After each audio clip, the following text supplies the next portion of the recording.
Então, nós vamos dar início hoje a na verdade, uma série de 4 cursos que nós vamos realizar aqui pelo Instituto Cultural Santo Antônio.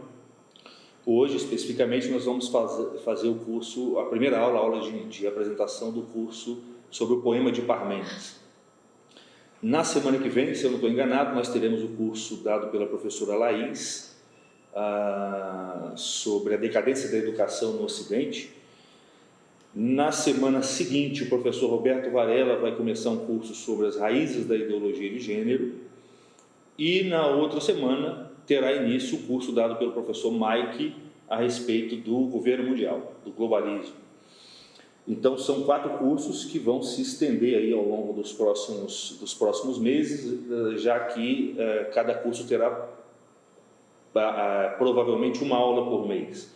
Tá? Então, a gente vai intercalar as aulas dos cursos, de modo que cada semana seja realizada a aula de um curso, e ao longo aí, talvez de 4 meses, a gente tenha a conclusão desses cursos. Provavelmente os cursos terão 4 aulas, cada um deles, talvez um pouco mais. Tá? Então, hoje a gente começa o curso sobre o poema de Parmênides. A ideia, esse curso já foi dado numa outra ocasião, mas de uma maneira muito mais espontânea, e a gente não fez o registro dele. Então, a gente está realizando novamente esse curso, de modo que ele possa ser ministrado com um pouco mais de formalidade, com um pouco mais de rigor, e de modo que a gente possa ter um registro em vídeo e áudio para que as pessoas possam assisti-lo em outra ocasião. Eu acho que o grande benefício desse curso sobre Parmênides, sobre o poema do Parmênides, como eu disse num vídeo de divulgação que nós fizemos na semana passada, é que esse poema ele sintetiza de algum modo, ele traz de uma maneira sintética praticamente todos os elementos que fazem parte da técnica filosófica. Tá? Então, aquilo que tradicionalmente se chama de filosofia, que é muito mais do que um conjunto de teorias, de doutrinas e de pensamentos. Na verdade, a filosofia é uma técnica que foi desenvolvida ali na Grécia Antiga. Quando chega em Aristóteles, talvez ela já tenha alcançado a sua forma final. Então, ela é uma técnica, é uma ferramenta para pensar o mundo no qual nós vivemos e as realidades desse mundo. Essa técnica ela tem uma série de elementos, ela é constituída por uma série de elementos. E o poema de Parmênides talvez seja o primeiro texto filosófico que, por mais rudimentar que ele seja, por mais fragmentário que ele seja, ele traz já no seu texto a raiz de todos os elementos que vão compor a técnica filosófica. Então, um olhar cuidadoso, uma meditação um pouco mais demorada sobre o poema de Parmênides pode nos indicar, pode nos auxiliar na assimilação da técnica filosófica como tal. E por que assimilar a técnica filosófica é importante? É importante porque, sem essa assimilação, nós não conseguimos filosofar de fato.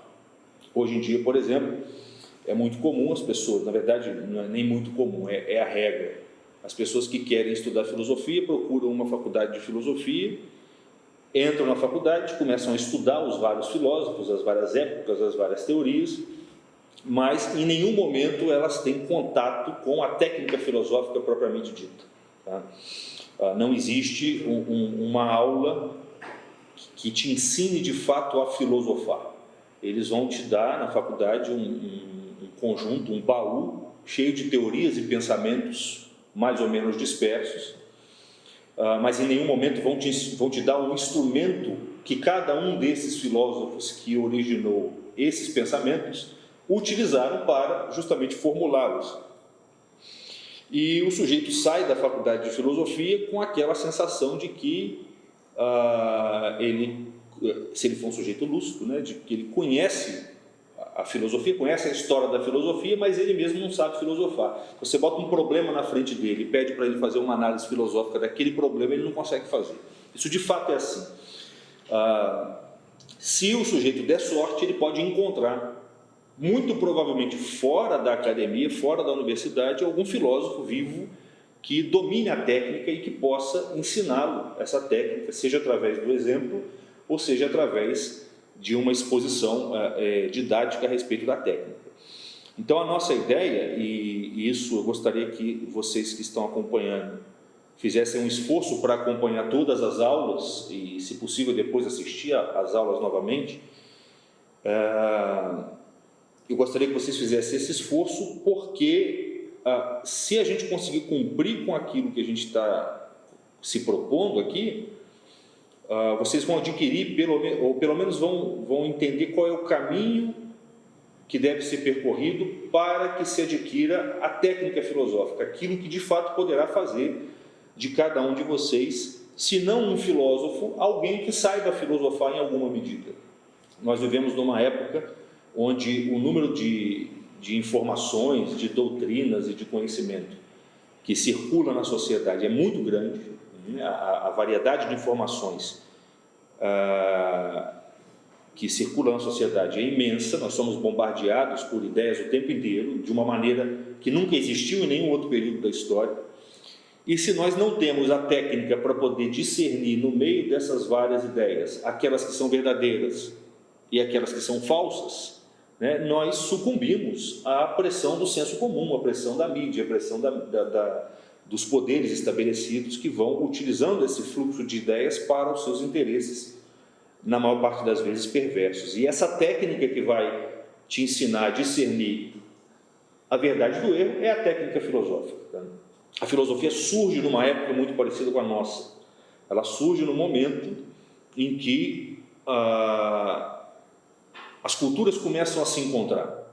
Tá? Durante muito tempo, as várias culturas, as várias nações, elas existiam como que encerradas nelas mesmas. Você tinha, desde a Torre de Babel, quando houve a primeira dispersão dos povos, os vários povos foram cada um deles se consolidando em determinados territórios da terra, se fechando sobre si mesmo, porque eles precisavam criar mecanismos de sobrevivência, mecanismos de auxílio mútuo. Isso fez com que eles se fechassem, cada um desses povos se fechasse em si mesmo e evitasse, de algum modo, o contato com outros povos. Os contatos eram feitos de uma maneira muito delicada, seja para produzir algumas alianças, ou seja para guerrear e manter a distância necessária entre esses vários povos. Então, a maior parte da existência da história humana se constituiu de nações isoladas que quase não tinham contato umas com as outras. Quando tinham contato, esse contato era muito relativo, era um contato muito delicado, muito cuidadoso, muito rarefeito, por assim dizer. O que começa a acontecer ali na Grécia, no momento em que surge a filosofia, é justamente o que vai culminar no que hoje nós chamamos de globalização. Quando nós falamos de globalização hoje, ou seja, o que é a globalização? É um certo encontro produzido pelas contingências da história entre as várias nações existentes, de modo que elas não podem mais se conceber umas independentes das outras. Isso é a globalização. De certo modo, nós não habitamos mais um território específico, mas habitamos todo o globo. Isso se deveu a progressos técnicos que vão desde os meios de transporte até os meios de comunicação, que fizeram com que aquelas culturas que viviam isoladas fossem obrigadas a se penetrarem de algum modo.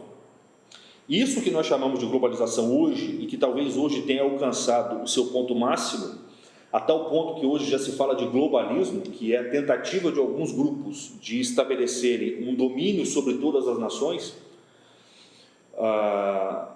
Isso começou, num certo sentido, lá na Grécia Antiga, talvez um pouco antes, talvez um pouco depois. Mas ali na Grécia você já percebe um choque promovido pelo encontro entre culturas e povos diferentes. Tá? Você tem uma série de invasões que ocorrem na Grécia, você tem deslocamentos de povos que saem de uma região, até de um continente, e migram para outro. Um pouquinho depois ali do chamado milagre grego, a era da filosofia e da democracia, vem o Império Alexandrino, você tem o Império Romano, né, que vai expandindo a cultura grega, disseminando a cultura grega por outros territórios, ao mesmo tempo em que fazendo com que a cultura grega necessariamente tenha que se colocar o problema de que existem pessoas que pensam diferente deles. Então, esse problema da relativização da sua cultura começa a acontecer de uma maneira expressiva ali na Grécia. Isso fica muito claro quando, por exemplo, você percebe que no surgimento da filosofia, que se dá nesse período, por volta do século VI a.C., o surgimento da filosofia começa com uma certa descrença, ou pelo menos uma certa vontade de crítica a respeito dos mitos utilizados pelos vários povos para explicar o cosmos, a natureza, a realidade e a vida humana.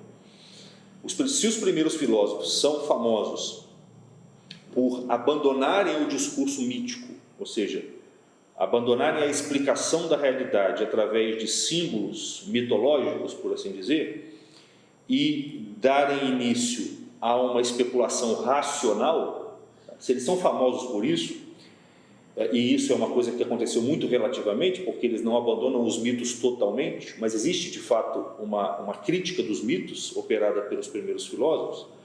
Se isso ocorre, é um pouco em razão da relativização dos mitos produzido pelo choque entre as várias culturas.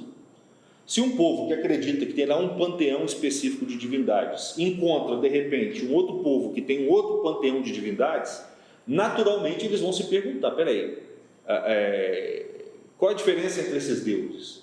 Quais são os melhores? Esse aqui se parece muito com aquele. Tá? São descritos por nome, são chamados por nomes diferentes, descritos de maneiras relativamente diferentes, mas tem algo, eles apontam para o mesmo objeto. Será que esse objeto pode ser captado independente da figura simbólica que a gente está usando para poder descrevê-lo? Será que ao falar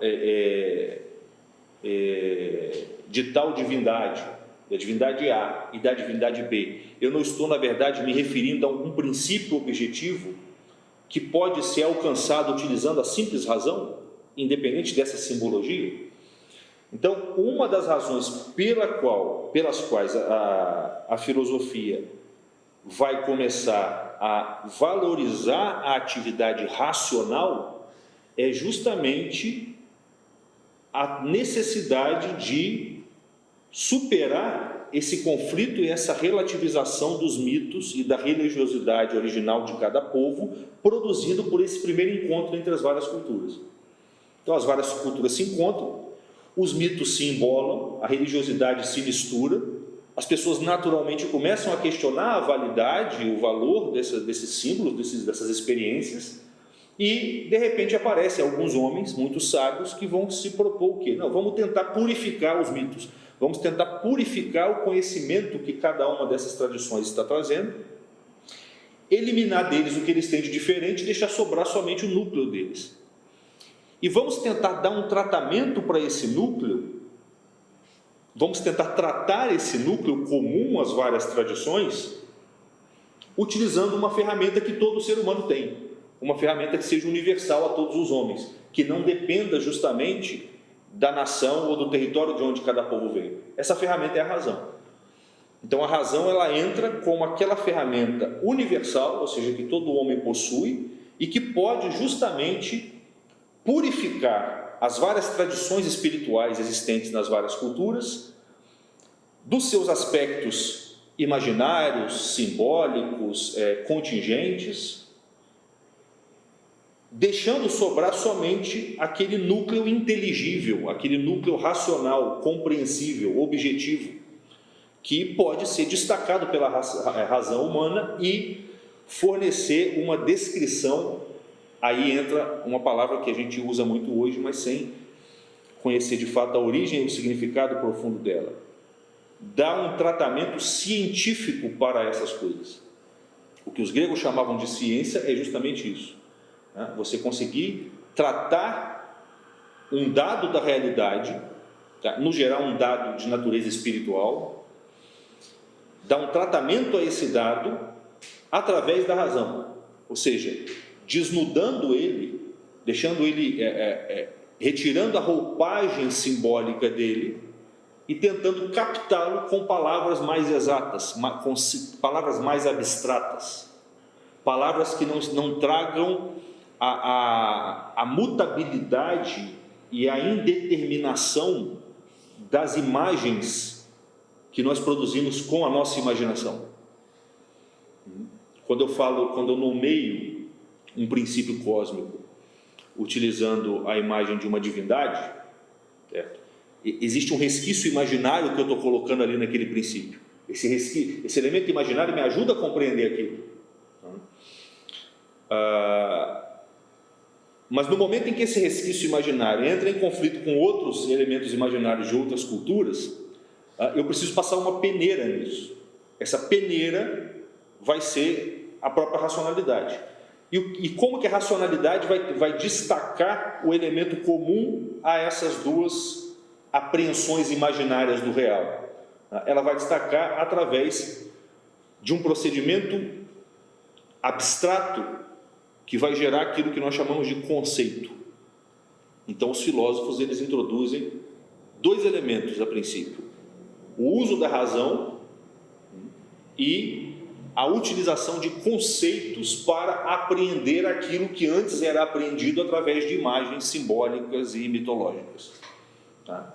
E com isso, o que os filósofos estão fazendo? Eles estão, de algum modo, encontrando uma solução intelectual para o problema do choque existente entre as várias nações. Então, a filosofia, por que eu fiz toda essa descrição? Porque a filosofia surge num momento muito parecido com o nosso. Um momento onde existe um conflito grande de pensamentos, de ideias, de símbolos, e alguns homens sentem a necessidade de colocar tudo na mesa e tentar purificar aquele conjunto de conhecimentos e deixar sobrar somente aquilo que possui uma validade racional e lógica. E dominar essa técnica é algo fundamental para a nossa época, independente se nós queremos ser filósofos ou não. Algum domínio da técnica filosófica o homem maduro precisa ter hoje, o intelectual de hoje precisa ter. Senão, ele enlouquece nesse relativismo produzido por esse conflito, por esse fluxo anárquico de opiniões que é próprio da nossa época. Não deixa de ser curioso também, isso tudo, o que eu estou fazendo aqui? Eu estou contextualizando o início da filosofia, porque o Parmênides é um dos primeiros filósofos, ele é um dos pensadores que vai fazer isso. Tá? E, na verdade, a obra do Parmênides é, dentre as obras dos primeiros filósofos, aquela que melhor expressa esse processo que eu estou descrevendo.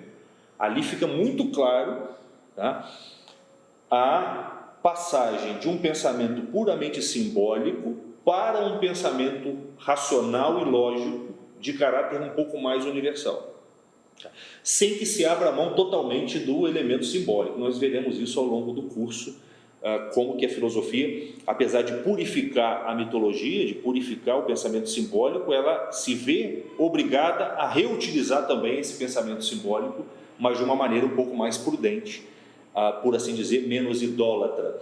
Se eu não me engano, é o Papa Emérito Bento XVI que diz justamente que o papel providencial da filosofia na história foi de purificar, de criar uma ferramenta intelectual capaz de purificar as várias tradições religiosas pagãs que derivam lá da Torre de Babel, da Arca de Noé, purificar essas várias religiões do elemento idólatra que existia nelas. Porque o elemento idólatra está intimamente ligado com esse processo imaginário pelo qual nós aprendemos as realidades do mundo através de símbolos. É pelo símbolo que você troca o simbolizado pela coisa que o simboliza. E isso constitui a idolatria. A idolatria ela começa justamente quando você deixa de entender que o sol é um símbolo de Deus e passa a adorar o próprio sol. Então, a idolatria ela acontece justamente no terreno do símbolo, quando você troca a coisa simbolizada pelo símbolo da coisa. E o Bento XVI vai dizer, a filosofia ela teve um papel providencial, porque ela foi o desenvolvimento de uma técnica capaz de purificar as várias tradições religiosas do seu elemento idólatra, que é esse processo, é justamente aquele que eu acabei de descrever, onde você vai eliminando os excessos imaginários, deixando sobrar o aspecto objetivo e nomeando esse aspecto não mais com elementos imaginários, mas com um conceito racional.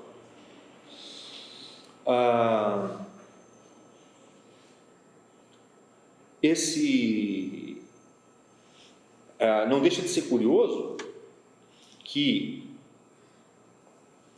um pouquinho depois do advento da filosofia, que durou muito pouco, a era de ouro da filosofia durou pouquíssimo tempo, alguns séculos, mas um pouquinho depois da filosofia você tem o advento do Cristo, você tem o fato da encarnação. Então, o Filho de Deus, o próprio Deus, se encarna. E o que Cristo diz que ele veio fazer na Terra? Uma das coisas que ele diz é: eu vim unificar todos os povos.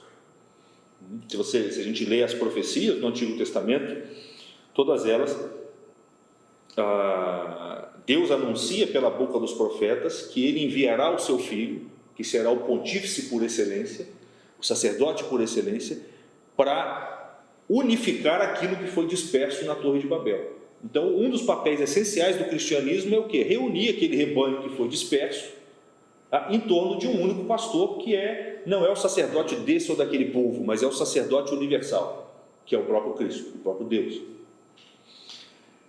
Então, não deixa de ser curioso que a filosofia parece que de fato teve um papel providencial, porque ela preparou o terreno para o advento do Cristo. E quando você vê que a filosofia foi anexada ao cristianismo e se tornou talvez uma das principais ferramentas apologéticas, missionárias até, da religião cristã, você vê que parece que na origem da filosofia tem a mão de Deus mesmo. Parece que Deus, eu acho que o Dionísio, Pseudo Dionísio, diz que a filosofia foi inspirada pelos anjos. Os anjos inspiraram a filosofia, e na esteira do que ele diz, alguns vão dizer, essa inspiração foi feita justamente para que o terreno intelectual fosse purificado dos seus excessos idólatras e o cristianismo pudesse encontrar um solo fértil, no qual a sua finalidade de reunir todas as nações em torno de um único pastor pudesse ser realizada da melhor maneira possível. E é isso que nós vamos ver durante toda a Idade Média, onde a revelação e a filosofia vão como que encontrar uma perfeita harmonia, uma perfeita conciliação que vai produzir a doutrina metafísica e teológica a respeito do mundo, a mais perfeita que você pode conhecer. Nenhuma outra doutrina parece sobreviver àquilo que foi produzido na Idade Média. É uma pena que nós conhecemos tão pouco aquilo, porque o acesso a esse conhecimento depende do domínio do latim, e nós não temos o domínio dessa língua, e um tesouro imenso de conhecimento fica perdido, guardado numa escuridão, num porão da história, e nós não conseguimos retirar. A gente até tem acesso a ele, mas a gente não consegue ultrapassar a barreira da linguagem, porque não dominamos essa língua. Então não é a necessidade de se estudar o latim, de aprender o latim, ela é uma necessidade urgente, embora ela seja uma necessidade para intelectuais, ela é uma necessidade urgente, sem dúvida. Sem a compreensão disso que eu estou colocando aqui em relação ao cristianismo, em relação ao terreno preparado pela filosofia e o advento do cristianismo, veja que o cristianismo é uma religião para tempos de globalização. O cristianismo é a religião da globalização, por assim dizer, não do globalismo. O globalismo é o anticristo. O globalismo é o anticristo justamente porque o Cristo é a globalização. O Cristo é a união de todas as nações, se é que vocês entendem o termo, o uso que eu estou fazendo da palavra globalização aqui. O cristianismo é a união de todas as nações que foram dispersas, porque todos nós somos irmãos, nascemos do mesmo pai que é Adão, todos os povos vêm da mesma família que é a família de Noé. A dispersão foi momentânea, a confusão das línguas foi momentânea, e essa confusão produziu as idolatrias e religiões diferentes. Mas todas essas religiões, se você avaliar, elas possuem um núcleo comum, que deriva muito provavelmente das revelações feitas a Noé e a Adão, e do coração humano, que busca naturalmente a fonte de onde ele veio, que é Deus. O cristianismo vem e justamente para poder reunir tudo isso. Mas para operar essa reunião, parece que ele precisava de um elemento, um prólogo, um elemento anterior, que é justamente o que a técnica filosófica ofereceu. O globalismo, por outro lado, ele é a usurpação desse papel que o cristianismo tem. O que é o anticristo? Certo? É um sujeito que não é o Cristo, querendo operar e realizar a função do Cristo. Então, o que o anticristo vai fazer? Ele vai tentar unificar todas as nações, mas ele vai tentar unificá-la por meio de um procedimento artificial, por meio de uma ideologia, de uma imposição, e não por meio daquilo que já existe no coração de todos os homens e no coração de todas as nações. A união que o cristianismo faz é como uma purificação. Ele retira as escamas dos olhos de cada uma das nações, de modo que cada uma das nações possa olhar para o cristianismo e falar: era isso que eu estava buscando. Na verdade, era isso que eu já era. Eu já era cristão, só que tinha escamas nos meus olhos. Então, o retorno das nações pagãs para o cristianismo é um retorno natural de quem está voltando para casa. O trabalho dos missionários, dos jesuítas, por exemplo, muitas vezes era feito dessa maneira. Eles tentavam encontrar nos vários povos pagãos o que já existia ali de cristianismo, e mostrar para eles que o cristianismo era a realização perfeita daquilo que já estava ali. O anticristo vai fazer um processo oposto a esse. O anticristo vai tentar impor uma opinião humana, uma ideologia criada pelo homem, com a ajuda do demônio, certamente, sobre todas as nações. Então, a sensação que as nações vão ter é que elas estão sendo espremidas dentro de uma armadura, que não é a delas. Então, todo esse processo que vai da origem da filosofia, no contexto de um choque entre as nações, passando pelo advento do cristianismo, que, juntamente com a filosofia, utilizando a ferramenta da filosofia, vai produzir um contexto intelectual no qual o diálogo entre essas nações possa ser realizado e efetivado de uma maneira natural e espontânea, até a culminação do globalismo, onde essa união vai tentar ser feita de uma maneira artificial e perversa. Todo esse procedimento, não só para compreendê-lo, mas para você conseguir ter uma participação ativa nesse processo, ou seja, para que você seja um instrumento da providência divina nesse processo, já que como cristão você é convidado a ser um missionário também, e auxiliar Deus nesse processo, todo esse processo exige que você, numa certa medida, domine a filosofia, domine a técnica filosófica. Senão você não consegue entender o que está acontecendo no mundo hoje. Você não consegue fazer isso. Então, pode parecer muito distante do tema do que a gente está se propondo aqui, que é o poema de Parmênides, isso tudo que eu estou falando, mas não é distante. É que o interesse, a intenção maior por trás desse curso foi pensada justamente para que a gente tente ajudar a nós mesmos e a vocês que estão ouvindo a assimilar de uma maneira um pouco mais perfeita a técnica filosófica, a fim de que nós possamos aplicá-la no mundo de hoje, nos problemas de hoje, de modo que a nossa função na Terra, na existência, seja uma função sábia, né? Uma função de trazer luz para o mundo. Bem, feito essa breve introdução, o que foi então, propriamente falando, o surgimento da filosofia e qual o papel que o Parmênides vai ocupar dentro dela? O que a gente vê acontecer ali na Grécia, a partir do século VI, é o aparecimento de uma certa linhagem, porque os pré-socráticos, eles não são exatamente pensadores dispersos, que vêm cada um embora geograficamente, muitas vezes eles venham cada um de um lugar, todos eles, de algum modo, remontam a uma tradição de sabedoria que parece, até onde a gente consegue rastrear, parece que tem sua raiz no Egito. Então, Tales de Mileto estudou no Egito durante um tempo, Pitágoras, que foi aluno dele, também foi para o Egito, E o Parmênides parece que foi um aluno indireto de Pitágoras. Parece que Parmênides aprendeu com um aluno de Pitágoras.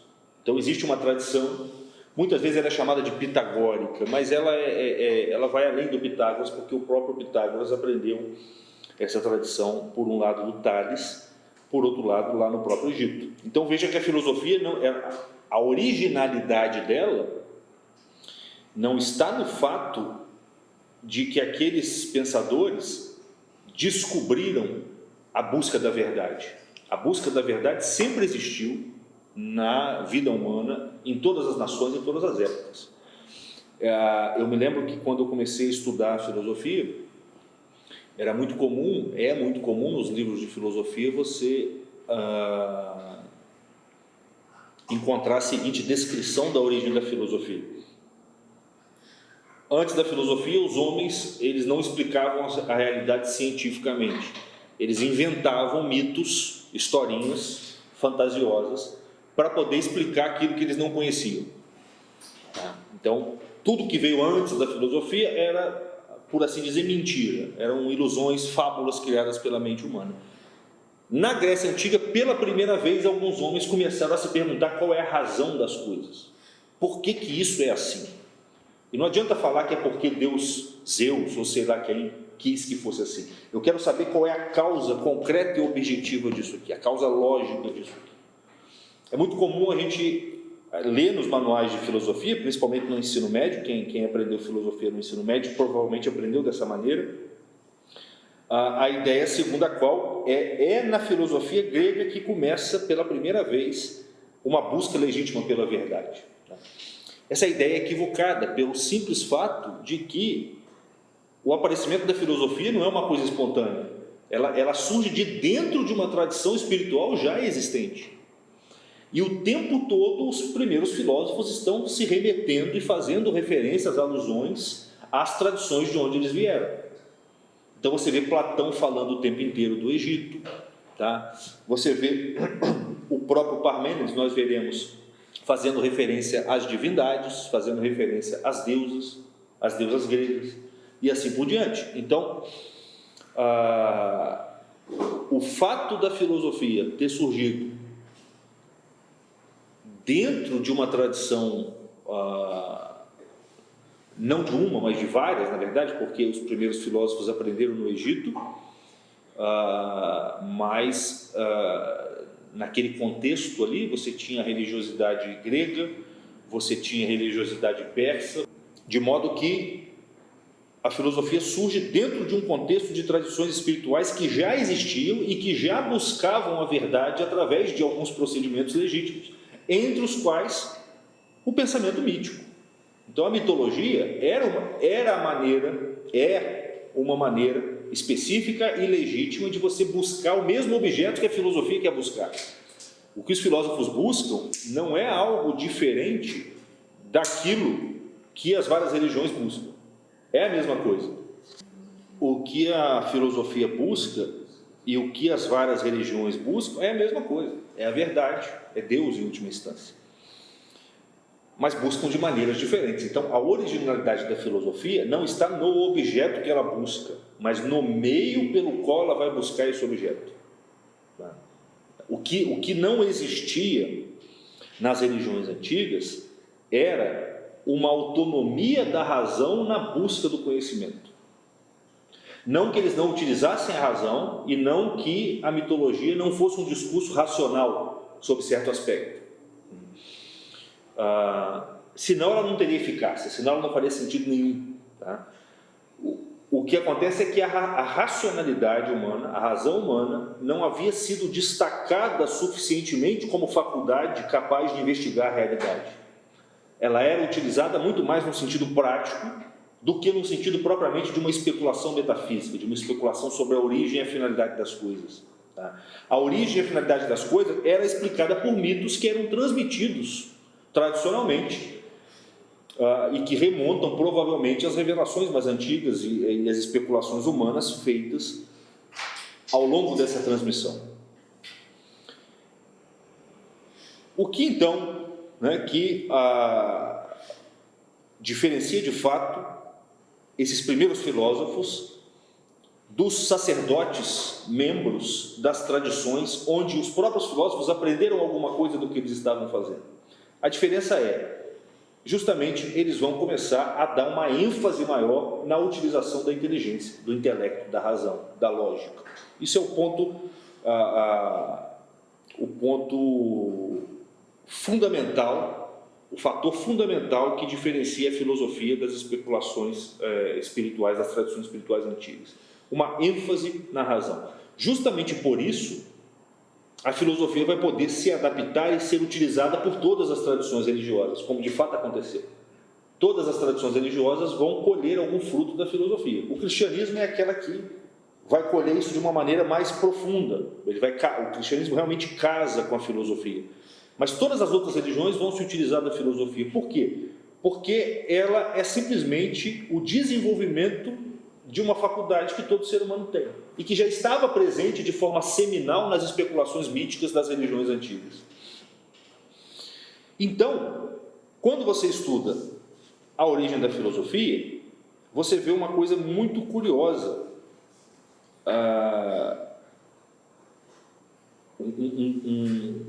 uma nomenclatura muito curiosa surgindo entre esses homens.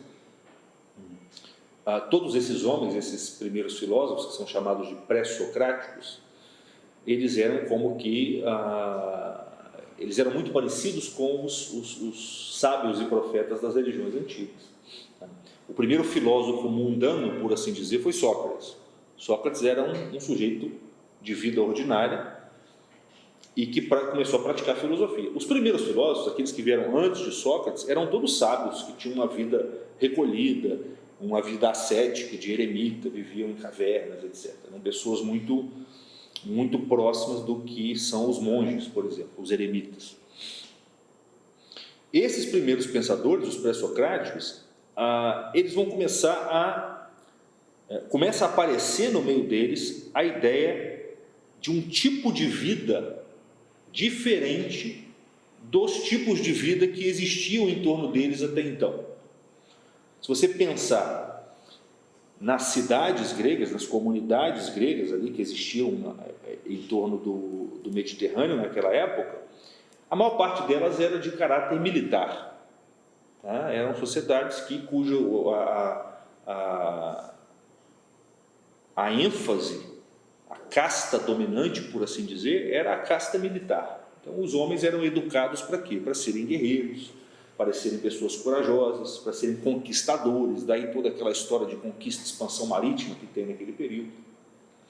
Então, o ápice, a própria mitologia grega, tá, tal como a gente conhece através de Homero, por exemplo, a ênfase dela está muito mais no aspecto do guerreiro, no aspecto glorioso da vida, do que no aspecto intelectual, no aspecto místico, embora tenha esses elementos lá dentro. Diante desse panorama, desse critério de vida pautado pela vida gloriosa, pela honra, pelos valores do guerreiro, portanto, esses filósofos, esses gatos pingados que tinham por ali, que no geral tinham aprendido lá com os egípcios e que faziam parte de sociedades secretas, iniciáticas que existiam por ali, eles vão começar a falar de um novo tipo de vida, justamente um tipo de vida que eles aprenderam nessas sociedades iniciáticas. E eles vão chamar essa vida de vida teórica. Então começa a surgir na Grécia o ideal do homem que leva uma vida teórica. E seria interessante a gente poder fazer uma breve meditação a respeito desse conceito de vida teórica, porque além da palavra teoria hoje ser muito mal compreendida, a compreensão correta desse tipo de vida é que vai dar para a gente o eixo do que é a técnica filosófica. Sem isso, veja bem, o que eles estão dizendo? A filosofia é um tipo de vida, ela é uma maneira de você levar a vida, de você encarar a existência. Ela não é hoje querem fazer, né, existe um movimento para se transformar a filosofia numa profissão. A filosofia não é uma profissão, tá? Ela não é nem simplesmente uma técnica, ela é mais do que uma técnica, embora ela possua, ela tem como um dos seus elementos uma técnica, mas ela é um tipo de vida. ela é uma maneira de você encarar a vida. E essa maneira de encarar a vida, os primeiros filósofos vão chamar justamente de teórica. O filósofo é aquele que leva uma vida teórica. E o que quer dizer teórico aí? Hoje, quando nós falamos de teoria,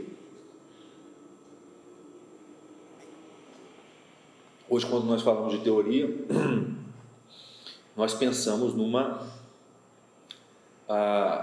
descrição racional da realidade.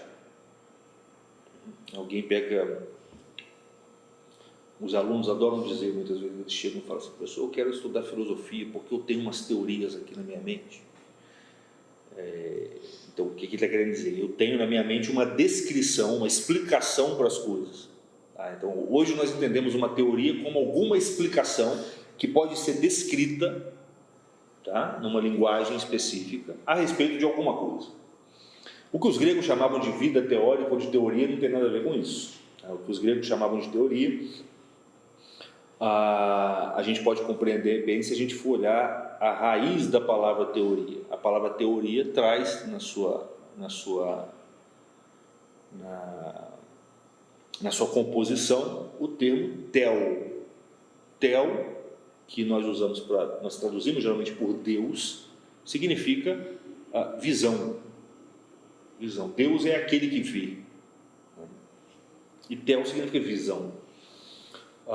Nós sabemos que os gregos eram muito famosos, e nesse período era uma prática muito comum na Grécia, porque toda a educação moral do grego derivava dessa prática, a prática do teatro, a chamada tragédia grega. Então, os gregos eram apaixonados pelo teatro, e eram nos teatros que eles transmitiam ali os dramas, os mitos da sua tradição, de onde eles extraíam os vários princípios de sabedoria, princípios morais, políticos, para educar os seus jovens e para viver a sua vida. E a palavra teatro também traz esse termo. Esse T do teatro é o mesmo de tel, de visão de Deus, e que é o mesmo de teoria. Então, isso tudo está no mesmo contexto. A palavra teoria, ela surge um pouco da experiência do teatro. A origem dessa palavra está um pouco ligada à experiência do teatro e, obviamente, à experiência da visão, porque o teatro é uma experiência contemplativa. E é por isso que nós traduzimos, quando nós vamos traduzir a palavra teoria dos gregos, como é que os latinos, os medievais, traduziram a palavra teoria? Eles traduziram por contemplação. Veja que quando a gente fala em contemplação, a gente já não pensa mais numa explicação da realidade que pode ser colocada em palavras. Quando a gente fala em contemplação, hoje você pensa num ato de visão, seja sensível, você está no alto de uma montanha olhando o mar, ou seja, uma contemplação intelectual. E é esse tipo de contemplação, esse tipo de visão, ou seja, uma visão ampla e distanciada das coisas, que os gregos chamavam de teoria. Então, o homem que leva uma vida teórica é aquele homem que vive a sua vida não como alguém que está envolvido demais na existência. Ele vive a sua vida não como um personagem da peça que está sendo realizada no teatro. Ele vive a sua vida mais próximo da posição do sujeito que está na plateia, contemplando a cena que está acontecendo no teatro. Isso é a vida teórica. Então você imagina, no teatro, o ator, ele está tão envolvido com o drama, com a encenação, que a visão dele é parcial. Ele não pode prestar atenção, ele não pode ver a totalidade do que está acontecendo, porque ele só vê aquele movimento, aquela cena na qual ele está investido. E daqui a pouco ele sai do palco ainda, aí ele não vê mais nada. O sujeito que está na plateia, ele vê a peça inteira, justamente porque ele não é um dos atores. Ele contempla a peça inteira desde o início, então ele vê a totalidade da coisa com clareza. Ele não está emocionado como aquele ator, ou como aquele personagem, ele não está com medo como aquele outro personagem, Ele não está afetado pelos acontecimentos do drama e do enredo, de modo que, não afetado pelas paixões do drama, não afetado pelo drama, pela trama da história, ele pode contemplar a história com calma, com serenidade, com sobriedade, porque ele está a uma distância proporcional do fato, que permite a ele uma visão nítida, como quando nós afastamos um objeto dos olhos para poder focá-lo com nitidez, como quando a gente vai fazer uma filmagem, né? A gente joga a câmera e você tem que ajustar o foco. O ajuste do foco é um procedimento pelo qual você se aproxima e se afasta, até encontrar a distância ideal pelo qual aquele objeto pode ser contemplado. Agora, pega essa imagem do teatro e joga para a vida real. Aí você tem aquilo que o Pitágoras falava. O Pitágoras dizia, quando você vai ver os Jogos Olímpicos, algumas pessoas vão para jogar, outras vão para arbitrar o jogo, outras vão para vender algum produto, comida, tá? Outras vão para poder cuidar da limpeza, tá? E alguns vão somente para ver. Na vida é a mesma coisa. Alguns existem só para comer, outros existem só para trabalhar, outros existem só para fazer sei lá o quê, mas alguns existem para contemplar a existência. Alguns homens, tá? Existe uma vocação natural na natureza humana que faz com que alguns exemplares da espécie humana existam para a existência humana, tal como o espectador existe para o teatro, tal como o espectador existe para os Jogos Olímpicos. Esse homem é o que tem a vida teórica. Veja bem, ele não está fora da existência, ele existe. Tá? Então ele também tem paixões, ele também tem medos, ele também está envolvido na trama da existência. O teatro é um símbolo, tá? E como todo símbolo, ele tem uma deficiência. Tá? Eu não posso me posicionar diante da existência exatamente como o espectador se posiciona diante da peça de teatro, porque querendo ou não, eu sou um ator da existência, eu não posso fugir disso. É a história que se conta do Tales de Mileto, que estava olhando, contemplando o céu e cai num buraco. O que essa história quer dizer? Que, por um lado, ela indica que o Tales era um homem teórico, ele estava contemplando as coisas. Por outro lado, ele está dizendo, sim, mas olha só, além de estar contemplando, além de ser um espectador do mundo, você não pode se esquecer que você também é um ator do mundo, então toma cuidado com o buraco. O filósofo tem que ter o pé no chão, porque ele está na existência. Mas veja bem, olha que coisa curiosa. Se eu pudesse me colocar em relação à existência exatamente como o espectador se coloca em relação ao teatro, quem que eu seria? Se eu pudesse me colocar diante da existência, diante das coisas, numa distância tal e numa independência tal, que me colocasse exatamente na posição que o espectador está diante da peça do teatro, eu seria Deus. Só Deus está fora o suficiente, ou está suficientemente fora da existência, para poder ter uma visão perfeita e absoluta e completa do drama da existência. O que o filósofo pode fazer? O que o filósofo pode fazer é o seguinte: se aproximar de Deus. E é na medida em que ele se aproxima de Deus que ele vai, alguém respondeu aqui, Deus, está certo. É na medida em que ele se aproxima de Deus que ele adquire a vida teórica.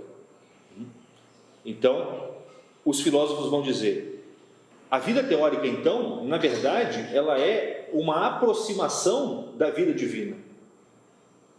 É isso que esses filósofos, esses homens gregos começam não a descobrir, porque isso eles aprenderam nas tradições antigas, tá? Mas eles começam a renovar isso, a dar uma vitalidade nova para isso, porque eles vão realizar esse tipo de vida com uma nova ferramenta, que é a ferramenta racional, que é a inteligência humana. Então, é como se uma nova tradição espiritual se iniciasse naquele momento ali. Esse é o milagre grego. O milagre grego não é a invenção da especulação sobre a existência das coisas. Isso sempre existiu. o milagre grego é essa revitalização da especulação sobre a existência das coisas, se utilizando de um ferramental universal que todo mundo tem, que é a inteligência humana. Então, essa vida teórica, ela no fundo, ela é a vida levada por aqueles homens que querem realizar aquilo que eles possuem de semelhante com Deus. Na revelação que já existia nessa época, já estava dito, o Deus ao fazer o homem, diz, façamos o homem à nossa imagem e semelhança. Qual que é a imagem e semelhança que o homem tem com Deus? É a inteligência. A inteligência é a vontade, que deriva da inteligência. E o que os gregos estavam descobrindo ali e atualizando de algum modo, revitalizando de algum modo, era um tipo de vida que valorizava não os elementos oriundos das necessidades corporais, por mais nobres que eles fossem, como por exemplo a política, que era uma atividade muito cara aos gregos, e a nobreza, a guerra, que também era uma atividade muito, muito cara aos gregos. Não, era uma coisa além disso, porque ela não tinha nenhuma ligação com as necessidades físicas do ser humano. Ela derivava de uma necessidade puramente espiritual. Ela atendia justamente ao apelo da semelhança que o homem possui com Deus, apelo que existe dentro do coração humano. Ela é uma resposta a esse anseio do homem. Ela é uma resposta a esse anseio que deriva daquilo que o homem tem de semelhante com Deus. E justamente por isso o filósofo é alguém que, se ele não tomar cuidado, ele cai na pretensão de se tornar um Deus. E vocês vejam que é de dentro da filosofia que surgem as ferramentas teóricas, por assim dizer, ideológicas, que serão utilizadas pelo anticristo. Todas as ideologias que fundamentam os tentáculos do globalismo do anticristo, se é que o globalismo de fato seja o anticristo, mas algo de anticristo ele tem, sem dúvida, todas as ideologias que fundamentam a chamada cultura da morte, derivam de dentro da filosofia, mas elas derivam justamente de filósofos que, na tentativa de se aproximarem dessa visão objetiva e universal a respeito do mundo, extravasaram aquilo que é dado de direito ao ser humano conhecer. Ou seja, avançaram demais na pretensão de se tornar o próprio Deus. Não se contentaram apenas com a semelhança com a divindade, eles quiseram se tornar o próprio Deus. É isso que acontece com pessoas como Hegel, Marx, Nietzsche e tantos outros que vão fundamentar as ideologias modernas. Até a Idade Média esse tipo de coisa, ela também acontecia, mas ela era muito rapidamente contida pelos filósofos legítimos que existiam. E qual é o procedimento que vai garantir que o filósofo não extravase a linha que demarca a diferença entre Deus e o homem? Qual é o procedimento que vai definir, que vai impedir que o filósofo coma novamente do fruto oferecido pela serpente? Esse instrumento é o que os filósofos vão chamar de ética. Então, a vida teórica, pelo fato do homem não ser Deus, mas ter uma semelhança com Deus, e pelo fato dessa semelhança poder produzir no homem uma pretensão, um orgulho, que impulsiona o homem na direção de uma compreensão de si mesmo como sendo Deus, por essas razões, a vida teórica exige um pré-requisito, que é um processo de purificação interior, pelo qual você apazigua as suas paixões, apazigua os seus desejos, para que a sua inteligência possa pensar a realidade dentro dos limites que a própria natureza divina definiu para ela. Então, ao mesmo tempo em que surge entre os primeiros filósofos a ideia de uma vida teórica, surge a ideia de que essa vida não pode ser alcançada sem um processo ético anterior a essa vida, sem um processo até ascético anterior a essa vida. É uma ideia cara aos gregos de que as verdades fundamentais da existência não podem ser alcançadas pelo homem no seu estado bruto. Algumas verdades o homem pode alcançar no seu estado bruto. Por exemplo, ele tem o conhecimento imediato das coisas pelos 5 sentidos. Ele pode até aprender uma arte no seu estado bruto. Isso é fácil. Uma criança, um adolescente pode aprender uma técnica simples no seu estado bruto. Agora, na medida em que você começa a lidar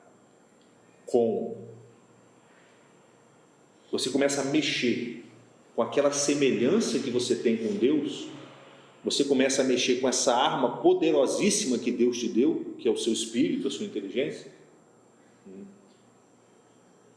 Sem esse procedimento anterior, esse processo pelo qual você vai modificar a si mesmo, para aí sim poder entrar na esfera do conhecimento intelectual, sem esse procedimento, tá? A filosofia, não somente você não vai conseguir penetrar nesse tipo de conhecimento, como você vai convertê-lo numa atividade perversa.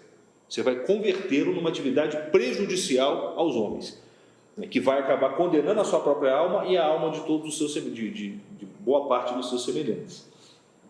Não sei se estou conseguindo ser claro nisso. Vocês estão entendendo? Sim? Então,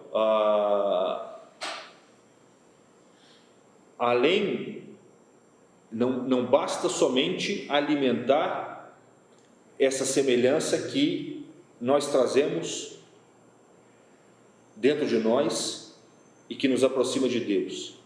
É preciso nos lembrar que existe uma dissemelhança entre nós e Deus também.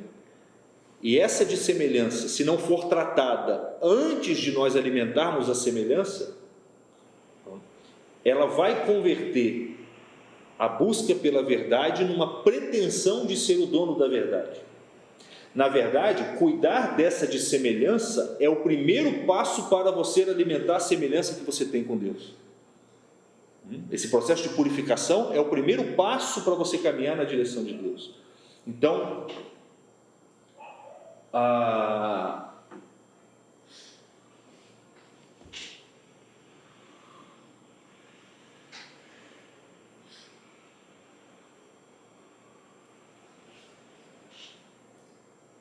filosofia surge ao mesmo tempo como uma busca, uma vida contemplativa, uma vida que pretende se afastar da natureza mentalmente para poder contemplá-la, perceber a ordem subjacente às coisas, perceber o que as coisas são, com clareza, com rigor, mas, ao mesmo tempo, da percepção de que esse procedimento exige que o homem se purifique primeiro, que ele purifique a sua natureza animal, porque a alma humana ela tem uma raiz no corpo e uma raiz no céu. Isso é a imagem do homem que vai surgir com esses primeiros filósofos. O homem, ele é como que ele tem um parentesco com os animais e um parentesco com Deus, tá? Além disso, então, nós falamos aí de 2 elementos, né? A vida contemplativa, que não é exatamente uma novidade, tá? Isso é o que eles aprenderam com as tradições antigas. O procedimento ético e ascético anterior, tá? Que também é algo que eles aprenderam com as tradições antigas. Os procedimentos, por exemplo, ascéticos, para você ser admitido nas escolas iniciáticas do Egito, eram rigorosíssimos. Tá? E eles vão entrar para as escolas filosóficas. Na escola de Pitágoras, por exemplo, você tinha que ficar pelo menos, se eu não me engano, 4 anos só ouvindo Pitágoras falar, para depois ter o direito de fazer uma pergunta.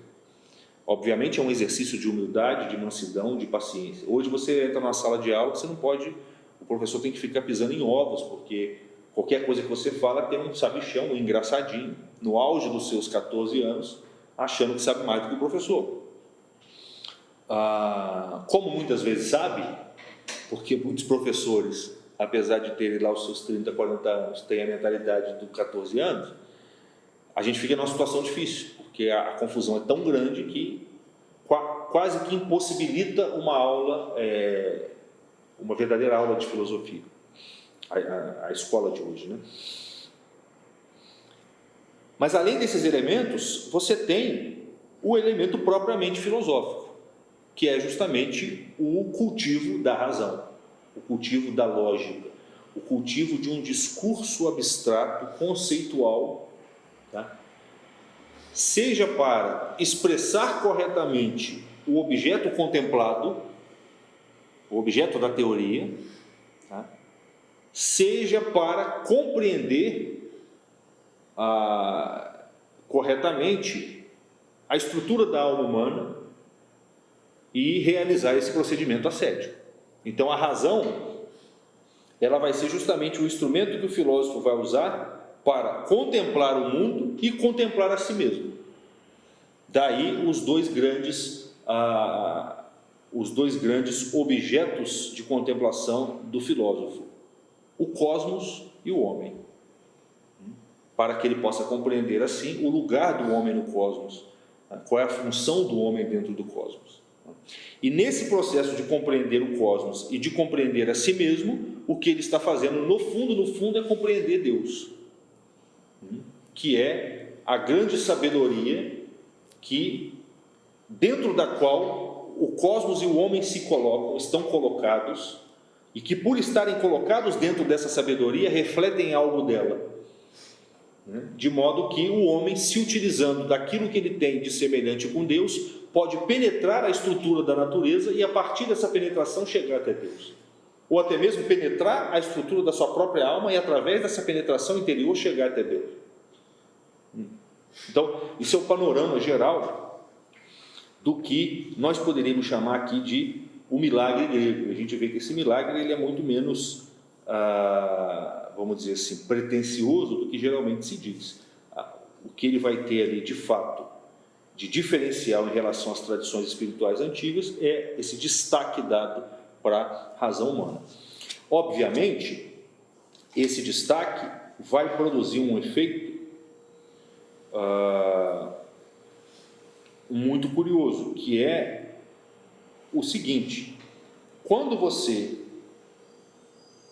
lida com o mundo espiritual, quando você busca a verdade ou busca Deus dentro do contexto de uma nação, de uma tradição religiosa, de uma nação específica, quando eu estou falando nação aqui, eu estou falando das nações antigas, certo? As nações modernas já não são nações nesse sentido, elas já estão dentro do contexto da globalização.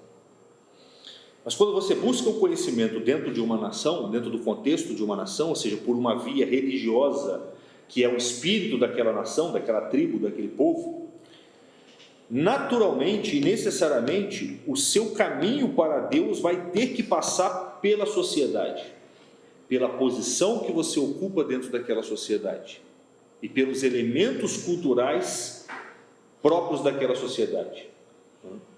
Então, todo o caminho pagão para Deus, é claro que a filosofia também ela é pagã na sua origem, mas ela já é justamente uma certa passagem, uma purificação do paganismo, como eu disse, uma passagem do paganismo para a religião cristã, dentro dessa visão providencial que a gente está trazendo. Mas quando você busca Deus, você busca a verdade, você pratica uma via espiritual dentro de uma nação pagã, necessariamente essa busca vai ser limitada pelo contexto cultural daquela nação. Ou você vai pertencer a uma casta específica e vai ter que buscar dentro daquele paradigma, do paradigma daquela casta. Você não vai poder sair de dentro daquele contexto simbólico e ritual fornecido por aquela cultura. Ou seja, a relação entre o homem e Deus ela é mediada pela sociedade. E não tem como você fugir disso. Não tem como você saltar direto para Deus. Obviamente, isso vai, de algum modo, ofuscar a própria presença de Deus. E é justamente por isso que nas várias nações pagãs, a presença dos deuses ela é mais enfatizada do que a presença do próprio Deus. No geral, nas nações pagãs, o Deus absoluto ele está como que esquecido e escondido ali atrás. E a visibilidade é dada mais para os vários deuses, porque esses vários deuses justamente são responsáveis pelas várias funções sociais daquela sociedade. E de acordo com a sua casta, com a sua função, com o seu papel, você vai ter que se relacionar com um desses deuses. E essa divindade vai fazer a mediação entre você e o Deus absoluto. Então, no contexto das nações, no contexto do paganismo, a relação entre a alma humana e Deus, ela é ofuscada em razão da mediação feita pela sociedade e pelo panteão das divindades intermediárias daquela sociedade. Quando surge a filosofia, dentro desse contexto do intercâmbio entre as várias nações, se utilizando de uma ferramenta universal que é independente de qualquer contexto cultural, o que começa a acontecer? Uma relação direta entre o homem e Deus começa a se destacar, começa a aparecer. Isso é patente se você olha os 3 filósofos gregos. Sócrates, ele é condenado pela sua própria sociedade, como alguém que estava ensinando falsos deuses, como alguém que estava pervertendo a religiosidade tradicional. Então, entre Sócrates e a sua tradição já aparece uma certa oposição. Entre a filosofia e a tradição já aparece uma certa oposição. É claro que essa oposição, ela é, na verdade, muito menos real do que de fato aconteceu. Se você lê o que existe hoje sobre a vida de Sócrates, você vê que o que ele estava fazendo era uma purificação da sua tradição, e não uma afronta a essa tradição. Platão, diante do que aconteceu com Sócrates, o que Platão tenta fazer? Ele tenta, à luz da razão e da filosofia, imaginar uma sociedade perfeita. Uma sociedade que seria governada por quem? Pelo filósofo. Esse projeto frustra. No final da sua vida, Platão vê que isso não funciona. Ele fala, não, isso aqui não dá certo. Não dá certo. Aristóteles, que vem depois de Platão, é obrigado a fugir da sua cidade para não ser morto, para não ser preso. Platão chegou a ser preso. Aristóteles é obrigado a fugir para não perder a filosofia. Então, veja bem, nessa tríade, Sócrates, Platão e Aristóteles, fica claro, se você olhar com cuidado, que a filosofia, ela parece que nasce como uma atividade cuja finalidade é adquirir uma progressiva autonomia em relação ao contexto cultural. E nessa progressiva autonomia é a relação direta entre o homem e o absoluto, entre o homem e Deus, que começa a se estreitar. Porque agora o homem pode, como que, operar uma comunicação com Deus, independente do contexto cultural onde ele está e independente do panteão de divindades que a cultura na qual ele nasceu fornece a ele. Ou seja, a filosofia ela tem um caráter cosmopolita. O filósofo, ele é, num certo sentido, um cidadão do cosmos. Tá? E justamente por isso ela vai casar muito bem com o cristianismo, porque o cristianismo é uma religião cosmopolita, num certo sentido. Qual que é, no fundo, o rei do cristão? É o Papa, do ponto de vista terreno. O nosso rei é o Papa. Você pode morar na Inglaterra, tá? Mas em última instância, você obedece ao Papa, que é o representante do pastor universal. Então o cristianismo ele tem esse caráter, quando Cristo fala a César o que é de César, a Deus o que é de Deus, ele está enfatizando esse caráter cosmopolita do cristianismo. Esse caráter cosmopolita é justamente a fraternidade universal que todos os homens guardam de acordo com a sua origem no único pai que foi Adão. Pois bem, nós não vamos obviamente entrar na análise do poema de Parmênides aqui hoje, nós vamos fazer isso na próxima aula, mas eu gostaria de deixar, para não dizer que nós não falamos do Parmênides, eu gostaria de fazer o seguinte apontamento. Nós vamos ler no poema de Parmênides, e lá dentro desse poema, no seu conteúdo, nós vamos encontrar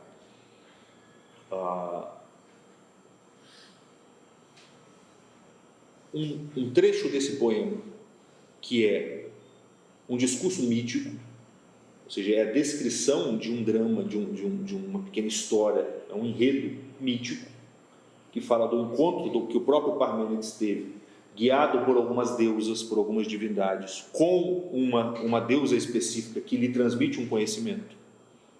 Então existe um componente mítico ali dentro. Esse componente mítico, ele é a expressão, fica muito claro, nós veremos na descrição que o Parmênides faz, esse componente mítico, essa descrição mítica, ela é, na verdade, a expressão simbólica de uma experiência mística, ou seja, de uma experiência espiritual interior que o Parmênides teve com o absoluto, com o próprio Deus em última instância. Tá? Ou seja, Parmênides realizou esse processo da vida contemplativa até um ponto em que ele teve uma experiência mística com o absoluto, e esse encontro dele com o absoluto ele descreve de forma mítica. Então nós temos ali um elemento místico e um elemento mítico. Num segundo momento, o que o Parmênides começa a fazer? Ele pega o conteúdo dessa experiência mística. A experiência mística em si mesma ela é inefável, você não pode expressá-la, você só pode experimentá-la. A primeira tentativa de expressá-la vai reduzi-la para um composto sintético de símbolos, é o que ele faz com o mito que ele descreve. Mas pela primeira vez, com um rigor e com uma ênfase que parece que não existia antes, Parmênides vai começar a deduzir racionalmente, ou seja, utilizando a razão humana, a lógica, Parmênides vai começar a deduzir uma série de atributos, de características próprias desse objeto com o qual ele teve a experiência de união mística, que é o próprio Deus. Então, além da experiência mística e da descrição mítica, simbólica, ele vai operar uma dedução lógica, ou seja, ele vai deduzir dessa experiência que ele teve com o absoluto, com o ser, com Deus, uma série de atributos e características do próprio Deus. Ele vai dizer, Deus é assim porque ele não pode ser assim, ele tem que ser assim, porque se fosse assim a gente teria essa contradição, e ele vai como que dar um corpo discursivo, conceitual, para aquele objeto com o qual ele teve uma experiência inefável. Num quarto momento, o Parmênides vai se fazer a seguinte proposta. E se nós pegarmos esse objeto, essa experiência mística, esses atributos que nós podemos deduzir racionalmente desse objeto, com o qual nós temos essa experiência mística, e se nós pegarmos tudo isso e tentarmos aplicar isso ao mundo das coisas físicas, ou seja, tendo tido uma experiência com Deus, tendo deduzido e captado alguns atributos desse Deus, e se nós agora começássemos a expandir, a conduzir esses elementos até o mundo das coisas físicas, até o mundo das coisas materiais, até o mundo das coisas passageiras e temporais, até o mundo da confusão, por assim dizer. E se nós fomos lá na luz, e dessa luz nós captamos alguns raios, e se nós agora tentarmos estender esses raios até o mundo da noite, até o mundo da escuridão, tentando investigar até onde é possível os elementos dessa escuridão, dessa noite que é o mundo da natureza. Então, existe no poema de Parmênides também uma investigação racional da natureza, do mundo físico. E o que é mais interessante, ele vai dizer no seu poema, essa investigação, ela naturalmente está fadada a um certo fracasso, porque você está levando a luz para o mundo da escuridão, e essa luz naturalmente vai se misturar com a escuridão e vai ficar rarefeita. Então você está entrando no terreno da ilusão e no terreno do engano. A deusa, quando revela para o Parmênides uma certa descrição do mundo físico, do mundo material, ela diz, tome cuidado, porque agora as minhas palavras são enganosas. Enquanto eu estou deduzindo os atributos de Deus, as minhas palavras não são enganosas. Você está se baseando numa lógica rigorosa, aplicada a um objeto eterno, que não muda, que está sempre aí, do qual você tem uma experiência direta. Quando você aplica essa mesma lógica, os raios que derivam desse objeto, os atributos que derivam desse objeto, ao mundo mutável, ao mundo da escuridão, naturalmente as trevas se misturarão com a luz e as palavras começarão a ser enganosas. Você entrou num terreno escorregadio. Então ela vai dizer a Parmênides: toma cuidado, porque agora é o mundo dos mortais, é o mundo dos homens de duas cabeças, onde cada um diz uma coisa e onde você mesmo, querendo acertar, erra. Hoje nós temos uma imagem muito clara disso, que é a ciência. Quantas vezes a ciência afirma uma coisa e nega essa coisa, e às vezes na melhor das intenções. Porque o mundo do qual a ciência trata é um mundo escorregadio. Em resumo, você tem no poema de Parmênides o pensamento mítico, a experiência mística, a argumentação racional dedutiva, aquela que versa sobre a eternidade, sobre Deus, e um discurso dialético aplicado ao mundo das aparências, ao mundo da mutabilidade, ou seja, você também tem um discurso de opinião. E toda a filosofia vai girar em torno disso. Uma experiência inefável das coisas, que o filósofo não pode deixar de ter de jeito nenhum. Sem a experiência, a filosofia não é nada. Se você perde um desses 4 eixos, a filosofia vai se converter numa ideologia. Então você tem a experiência, você tem os símbolos, que vão ser a primeira forma que você vai ter de expressar essa experiência. O filósofo nunca vai poder abrir mão dos símbolos. Os filósofos sempre vão precisar dos símbolos. Você vai ter o discurso racional, que é aquele que vai fazer a depuração da experiência indicada pelos símbolos.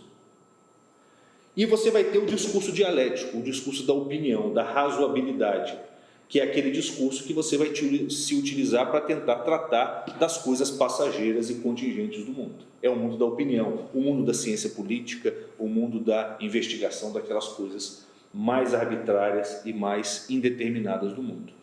Então, a partir da próxima aula, a gente vai começar a analisar esse poema e vamos destrinchar cada um desses elementos para entender como que eles se articulam na técnica filosófica e como que dominar esses 4 elementos e a articulação entre eles é fundamental para que a gente possa se situar no mundo em que nós vivemos. Eu espero que não tenha sido muito dispersa a aula e que tenha dado para entender alguma coisa, pelo menos para contextualizar o curso que a gente vai começar de fato na próxima aula. Então, muito obrigado a todos, o pessoal que está acompanhando aí no YouTube,